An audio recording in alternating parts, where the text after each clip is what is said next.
Hello and नमस्कार दोस्तों। आज के वीडियो में हम लोग बेसिकली देखेंगे पॉलिटिकल ज्योग्राफी का पेपर जो कि एमए सेमेस्टर सेकंड का है। इसी साल 2024 का ये पेपर है। इसको हम लोग डिटेल में डिस्कस करेंगे। सेक्शन नंबर ए देखते हैं जिसमें हमारे मल्टीपल चॉइस क्वेश्चंस हैं। 20 क्वेश्चंस हैं। हर क्वेश्चन के लिए 2 मार्क्स अवॉर्डेड है। पहला जो क्वेश्चन है, which country are separated by the Durand line. Durand line से कौन सी कंट्री सेपरेट होती है हमारी। इसके बाद जो हमारा दूसरा क्वेश्चन था, हम्बोई इज इन, हम्बोई हमारा कहाँ पे लोकेटेड है उसके बारे में। फिर हमारा क्वेश्चन आ जाता है, mountain is an example of, कौन सी बाउंड्री का एग्जाम्पल है माउंटेन। फिर हमारा क्वेश्चन नंबर 4 है, विच of the following neighbouring country of India is separated by Palk straight. Palk straight से हमारी श्रीलंका कंट्री जो है वो सेपरेट होती है इंडिया से। फिर हमारा क्वेश्चन नंबर जो 5 था वो पूछ रहा है, dreamland theory was presented by Spykman in which year. Spykman के द्वारा जो ड्रीमलैंड थ्योरी है वो कब दी गई थी उसके बारे में।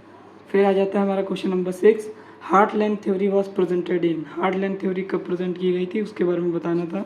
फिर हमारा क्वेश्चन आ जाता है, the office of international court of justice established on which day.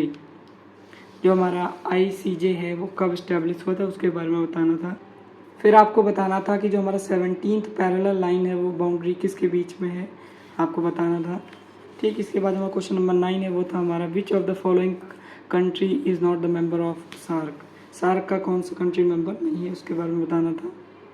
फिर हमारा जो मल्टीपल का चॉइस क्वेश्चन है उसका लास्ट क्वेश्चन था, विच of the following is not included in the state power concept. State power concept में हम किसको इंक्लूड नहीं करते हैं उसको बताना।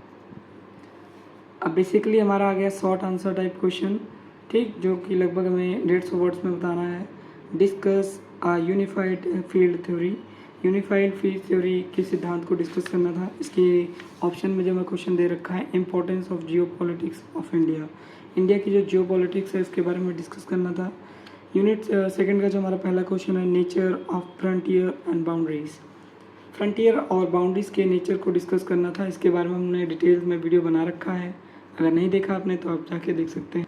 फिर हमारा क्वेश्चन आ जाता है, टाइप्स ऑफ कैपिटल के बारे में आपको डिस्कस करना था कि सिटी कैपिटल हो सकता है, फिर हमारा फेरी रीजन हो सकता है, ठीक, इन सब चीज़ों के बारे में डिस्कस करना था। इसके बाद यूनिट नंबर 3 में हमें डिस्कस करना था मैकेंडर्स कॉन्सेप्ट ऑफ हार्टलैंड।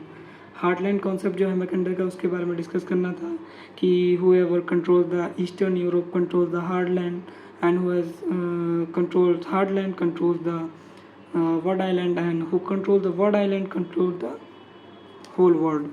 ठीक, ये हमारा कॉन्सेप्ट है। इसके बारे में हम लोगों ने डिस्कस किया है डिटेल में। फिर हमारा क्वेश्चन आ जाता है, what is the buffer state, buffer state क्या है। फिर यूनिट 4 आ जाती है। बेसिकली इसमें हम डिस्कस करते हैं कॉन्सेप्ट ऑफ सेकुलरिज्म। सेकुलरिज्म कौन सा कॉन्सेप्ट है उसके बारे में हम लोग डिटेल में डिस्कस करते हैं। इसके बाद हमारा आ जाता है geopolitical importance of West Asia, West Asia का जियो पॉलिटिकल सिग्निफिकेंस क्या है उसको डिस्कस करना था। फिर हमारा आ गया सेक्शन नंबर सी, जो लॉन्ग आंसर टाइप क्वेश्चन है। पहली यूनिट का पहला क्वेश्चन है हमारा, describe the definition and scope of political geography. Political geography का स्कोप और डेफिनेशन के बारे में डिस्कस करना था। इसको भी हम लोगों ने डिटेल में बना रखा है वीडियो, अगर आपने नहीं देखा तो आप जाके देख सकते हैं। Describe the unified theory in political geography, जो हमारी यूनिफाइड थ्योरी है पॉलिटिकल ज्योग्राफी में उसके बारे में डिटेल में डिस्कस करना था। फिर हमारा जाता है यूनिट नंबर 2। अब हम लोग यूनिट 2 के क्वेश्चंस देख लेते हैं। पहला क्वेश्चन है हमारा, explain the functions of the boundary with the example. दूसरा क्वेश्चन है, what is the definition of the capital and discuss the functions of the capital. फिर हमारा यूनिट नंबर 3 आ जाता है, उसके बारे में डिस्कस करेंगे। जो पहला क्वेश्चन है यूनिट 3 का, discuss the heartland theory of the मैनिस, यहाँ पे लिखा है यहाँ पे मैकेंडर होगा, ठीक। फिर आ जाता है, explain the geographical basis of Indian federalism. Indian federalism के जो बेसिक प्रिंसिपल्स हैं, ज्योग्राफिकल बेसिस है उसके बारे में आपको डिस्कस करना था। फिर आ जाती है हमारी यूनिट नंबर 4, जिसका जो पहला क्वेश्चन है, what is the south Asian regional cooperation, उसके बारे में डिस्कस करना था। एंड देन डिस्कस करना था, राइट एन एशे on the Jio strategic of the Indian ocean. Jio strategic जो लोकेशन है इंडिया की उसके बारे में डिस्कस करना था। तो ये हमारा पेपर था बेसिकली पॉलिटिकल ज्योग्राफी का। ऐसे और पेपर के लिए और इससे रिलेटेड कंटेंट के लिए हमारे चैनल को सब्सक्राइब करें और लोगों तक शेयर भी करें ताकि मुझे भी मोटिवेशन हो और ऐसे वीडियोस बनाने का। Thank you and see you in the next and जय हिंद दोस्तों।